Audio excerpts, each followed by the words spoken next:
Timu zetu zimejiandaa na sio kama tumeandaa tu mashindano, tumejipanga kushinda kama mkoa.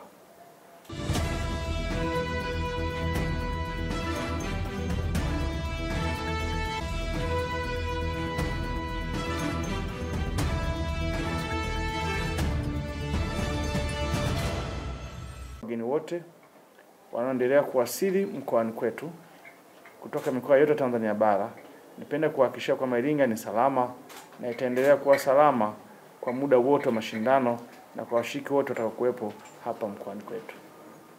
Mashindano haya ya michezo hufanyika kila mwaka, hujumuisha wanafunzi wa shule za msingi na sekondari kutoka Tanzania bara na visiwani. Kwa miaka mitatu mfululizo hadi kufika 2024, mashindano haya yalifanyika mkoani Tabora. Sasa ni zamu yetu wana Iringa kwa wenyeji wa mashindano haya kwa miaka mitatu ijayo.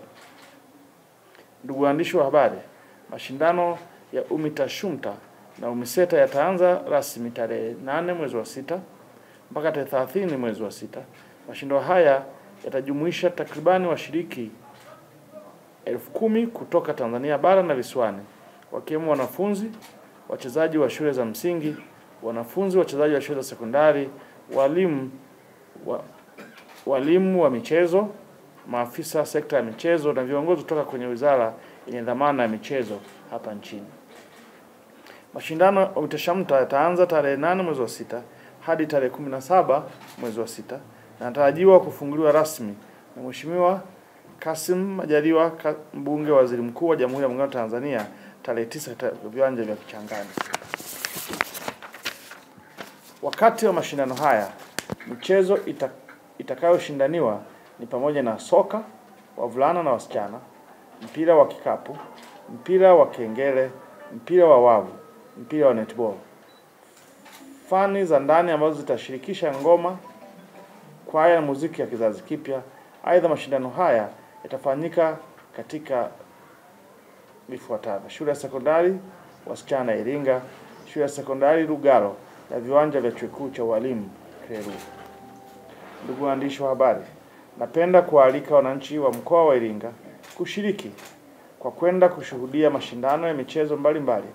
Tumia fursa hii kuuza bidhaa katika viwanja vya mashindano mbalimbali kwa wajasiriamali wadogo na wakubwa, pia kushangilia timu za mkoa wetu na Iringa ya UMITA-SHUMTA na UMISETA. Mwisho, natoa wito kwa wananchi kujitokeza katika viwanja vya Kichangani tarehe 9 mwezi wa 6 ili kushuhudia uzinduzi rasmi wa mashindano haya katika shughuli ambayo itaongozwa na Mheshimiwa Waziri Mkuu wa Jamhuri ya Muungano wa Tanzania. Unapoandaa haya, ukishaandaa mashindano miaka mitatu mfululizo, kinachotokea utapata advantage ya kuwa na viwanja. Ni wakati wa kufanya michezo iwe jambo kubwa kwenye mkoa wetu, na ndio namna kuweza kukuza vipaji vya watoto. Mashindano haya ni ya watoto wa shule za msingi na sekondari, kwa lazima yafanyike huko kwenye maeneo yao ya shule. Ndio maana hatukupeleka kwenye ule uwanja.